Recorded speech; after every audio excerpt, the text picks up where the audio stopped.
벌써부터 도망가시기에는 너무 아깝다. 네, 여러분 반갑습니다. 비트캐쳐입니다. 지금 시장의 분위기를 사진 한 장으로 표현하자면 반감기라는 엄청난 이벤트를 앞두고 언론과 미디어가 이 개인들 팔다리를 완전히 다 이 가짜 뉴스로 흔들어 버린 다음에 완전히 의지를 박약 상태로 만들어 버리고 주저앉게 제대로 개미를 털어버렸다. 오전에 어떤 소식이 들렸습니까? 이스라엘이 이란에 심야 미사일 타격했다라고 하면서 본토 공습 6일 만에 보복, 이런 자극적인 기사로 당연히 개미들은 이거 헤드라인만 보고 전쟁 확전되는구나, 비트코인 팔자 하면서 비트코인 다 던지면서 어디까지 내려갔다 왔습니까? 59K까지 앞자리까지 바뀌어버렸다. 여기서 지금 개미들 다 투매했고 던져버렸는데 기다렸다라는 듯이 고래들은 개미들이 던진 물량 다 맛있게 받아 먹으면서 지금 64K까지 한 방에 올려버렸습니다. 이 지금 상승폭이 저점 구간부터 거진 9%에 달하는 이런 상승을 만들어줬는데 얼마 안 있다가 어떤 기사가 왔냐? 이스라엘 결국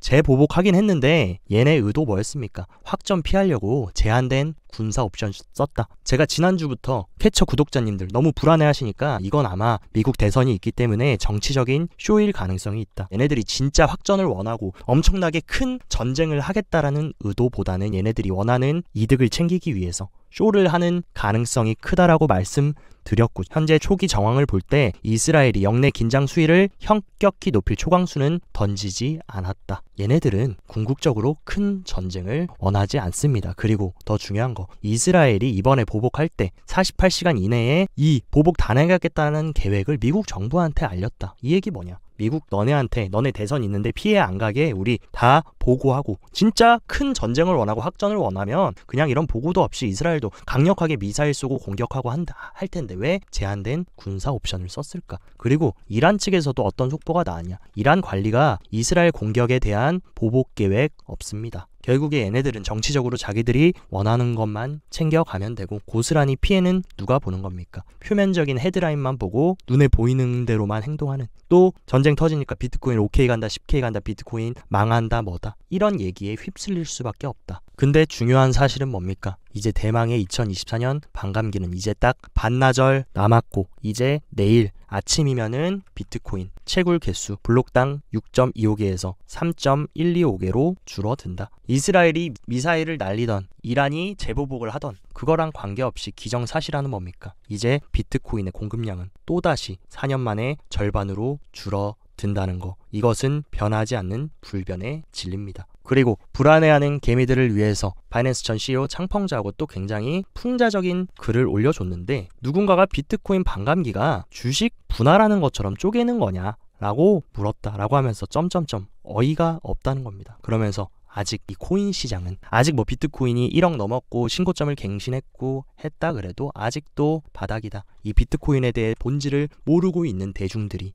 훨씬 더 많다라는 거라고 하면서 반감기를 축하한다. 그러니까 창펑자우 얘기는 뭡니까? 지금 비트코인 뭔가 많이 오른 것 같아도 더 큰 그림, 더 멀리서 큰 숲을 보면 아직 우리는 상승장 초입 구간에 밖에 안 왔다. 왜냐하면 반감기가 뭔지도 모르는 사람들이 아직도 많다라는 거. 그러니까 여러분들이, 우리의 목적은 여기 최종 목적지까지 가는 거지, 여기서 흔들린다고 털려서 여기서 강제 퇴학을 당하는 게 아닙니다. 끝까지 아무리 개미 털 거고 또 앞으로도 시장 불안하게 만들 거고 개미들 버티지 못하게 만들 건데, 우리는 그냥 끝까지 배 힘 딱 주고 원래 하던 대로만 하면 됩니다. 경거망동하게 움직일 필요 전혀 없고, 그리고 바이낸스도 이제 본격적인 상승장을 맞이해서 확장 준비를 하고 있다. 바이낸스가 20억 달러의 막대한 벌금을 내고 인도 시장에 재진출을 준비하겠다라고 하면서 이어서 나온 소식이 뭡니까? 바이낸스가 중동의 금융허브인 두바이까지 가상자산 라이센스를 확보하면서, 바이낸스도 이제 중국이 홍콩을 앞세워서 비트코인 현물 ETF, 이더리움 현물 ETF 출시하려고 하니까 중국발 거래소인 바이낸스도 본격적인 불장 준비, 확장의 준비를 순차적으로 진행해 나가고 있다라는 것. 그리고 또 의미 있는 기사가 나왔는데, 이제 4월 말이면 홍콩의 비트코인과 이더리움 현물 ETF를 정식으로 이제 거래소에서 거래할 수 있게 되는데, 홍콩의 ETF 중국보다 진보적인 정책으로 이어질 수 있다.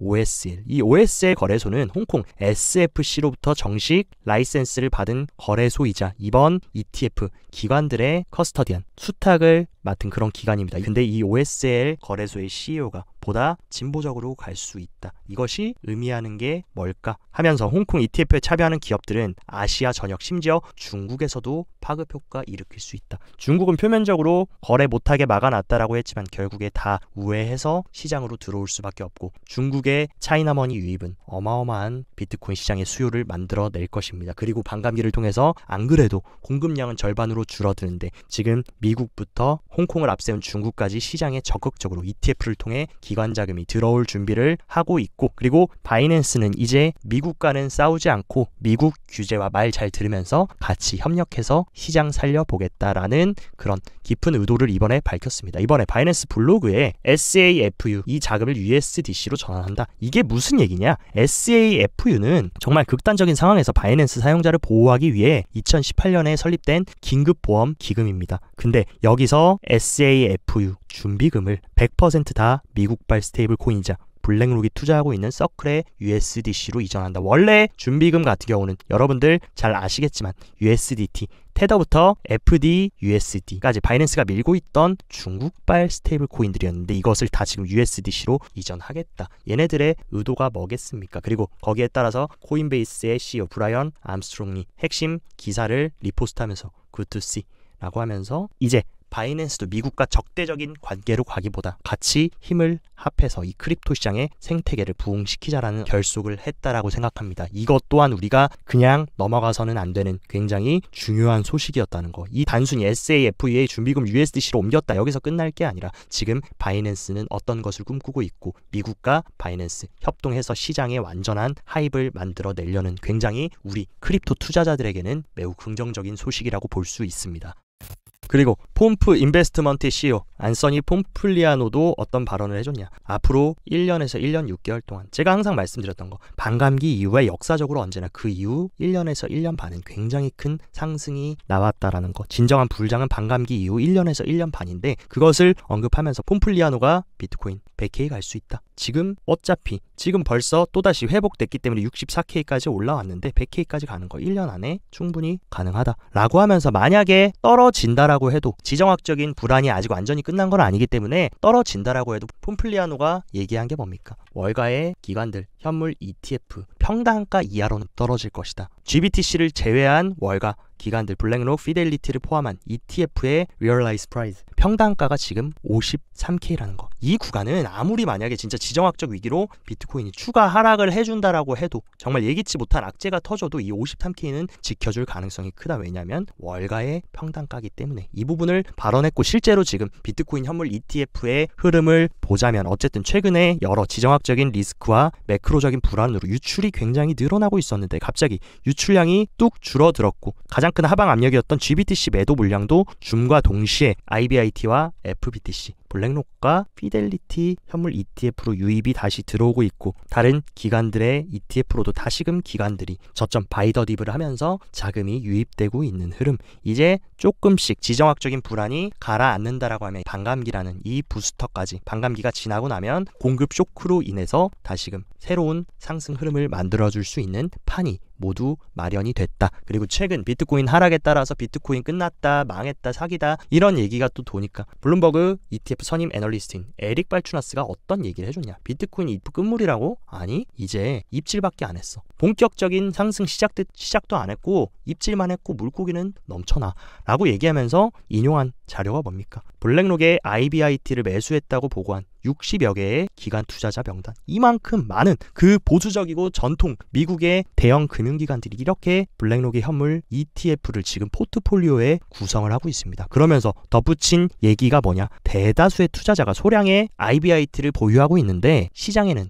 훨씬 더 많은 물고기 있고 지금 다 한입 크기 테스트. 그러니까 이제 포트폴리오에 조금씩 조심스럽게 이 비트코인 현물 ETF를 담고 있다라는 겁니다. 그러면서 조미료처럼 약간씩 추가하는 용도로 사용되고 있는 건데 이런 현상이 더욱더 가속되고 내러티브가 확장된다 라고 하면 원래 전통 금융기관들 포트폴리오 뭡니까? 6대4 포트폴리오 현대 포트폴리오 이론 주식 60%, 채권 40%인데 여기에 조금씩 조미료처럼 추가하다가 나중에는 3%, 5%까지 이런 식으로 비중을 실는 기관들이 나온다. 비트코인 ETF에 대한 수요 여기서 끝나겠습니까? 아니면 이 축적 물량 이런 식으로 투더문에서 상승하겠습니까? 저는 당연히 후자가 될 수밖에 없다. 이제는 고작 입질한 수준인데 벌써부터 여러분들 도망가시기에는 너무 아깝다. 그러니까 우리는 계속 잘 버텨내면 된다라는 거 명심하셔야 되고, 지금 캐나다 같은 경우도 국제 암호화폐 세금 보고 표준 시행을 시작했다. 이 얘기는 뭡니까? 캐나다는 이제 정식으로 이 비트코인과 가상자산을 제도권으로 수용하고 이런 정확한 세금 규제, 표준 시행까지 시행했다는 거, 정식 자산으로 인정을 하겠다라는 의미로 받아들일 수 있다. 그리고 나이지리아 같은 경우도 규제 충돌 우려에도 가상자산 채택 전망 낙관적. 이런 나이지리아처럼 신흥국들이 오히려 더 이 가상자산 채택이 가속화될 수밖에 없고, 향후 인플레이션과 부채 위기 속에서 어떻게 보면 인플레 해칭 자산으로 떠오를 수밖에 없기 때문에 더욱더 이런 신흥국들의 비트코인 채택과 수요는 더욱더 가속화가 될 수밖에 없습니다. 그리고 또 싱가포르의 QCP 캐피탈 같은 경우에는 중동 핵심 국가인 아랍에미레이트의 국부 펀드 ADQ의 지원을 받는 암호화폐 운용 자산 확대, 중동 시장 진출을 위해 제휴를 맺었다. 중요한 거 뭐냐? 이제 중동의 오일머니도 본격적으로 크립토 시장으로 들어올 준비들을 하고 있고, 이 소식에 대해서는 여러분들도 최근 간간히 들었을 겁니다. 사우디부터 UAE까지, 그리고 어디를 통해 들어오냐? 아시아의 크립토 허브인 싱가포르를 통해서 들어올 수 있는 흐름. 그러니까 사진 하나로 말씀을 드리면 지금 비트코인은 어떤 자산입니까? 원래는 개인들만의 자산이었는데 여기서 지금 기관의 자산으로 이동되고 있고, 여기서 국가적인 채택까지 지금 흐름이라면 굉장히 빠른 속도로 채택될 수 있고, 마지막 끝판왕 국가적인 자산으로 채택이 된다라고 하면 국가적 준비금으로 비트코인을 보관하는 날, 금처럼 비트코인을 준비금으로 보관하는 날도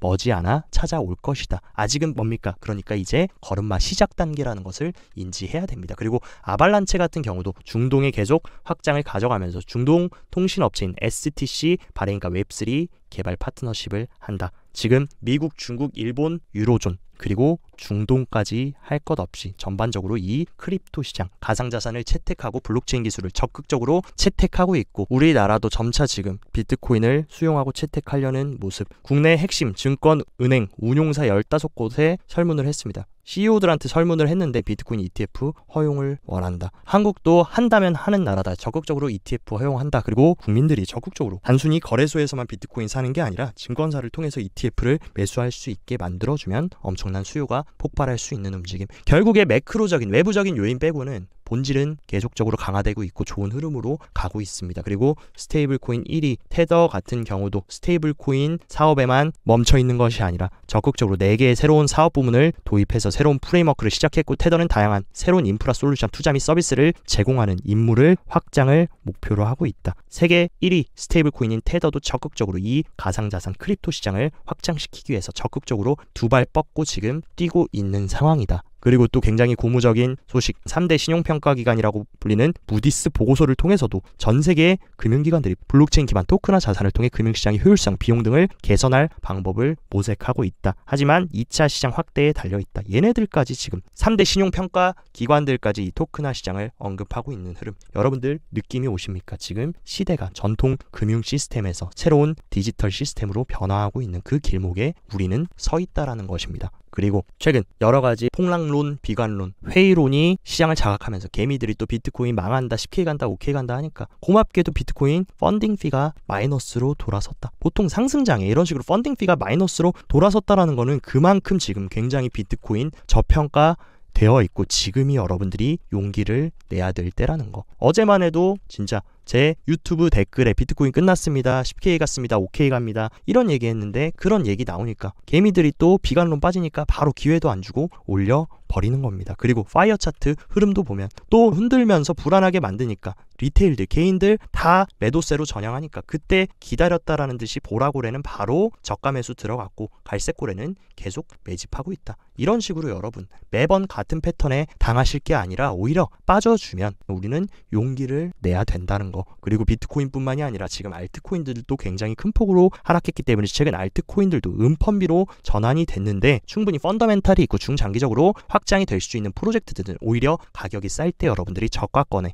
박앤셀 구간에 줍줍해서 매집하기에 지금 저는 너무나 좋은 자리라고 생각합니다. 당장 내일 10% 오르냐 10% 빠지냐 이게 아니라 2달 3달 뒤에 까보면 지금 사놨던 알트코인들은 분명히 효자 노릇을 할 것이라는 거 여러분들이 인지하셔야 됩니다. 그리고 또 재밌는 사실, 한 달 미만에 완전히 플랑크톤 개미들은 최근에 비트코인 1억 간다 하니까 막 뛰어들어왔다가 다 지금 이번 조정에 털려 나갔다. 근데 진짜 시장의 최고점 불장에서는 이 완전 코인 뉴비들의 비율이 이런 식으로 상승해야 거의 불장의 최고점 마지막인데 지금 아직 우리가 갈 길은 한참 멀었다라는 거. 어느 정도 상승장 3분의 1은 왔다라고 해도 우리가 먹을 구간이 아직도 많이 남았다라는 것을 인정하셔야 됩니다. 그리고 장기 홀더들의 미실현 수익이 유포리아 기간, 이 구간에 돌입해야 상승장 마지막 피날레를 끝내고 하락이 시작되는데 지금은 어떤 구간입니까? 아직 이 유포리아 기간에 들어오지도 않았다. 아직도 그 아저씨 명대사 있습니다. 아직 한 발 남았다. 아직 진정한 한 발이 반감기 이후에 남았는데 여기서 여러분들 뛰어내리실 게 아니라 유포리아 기간까지 장기 홀더의 미실현 수익이 상승했을 때 그때부터 우리는 천천히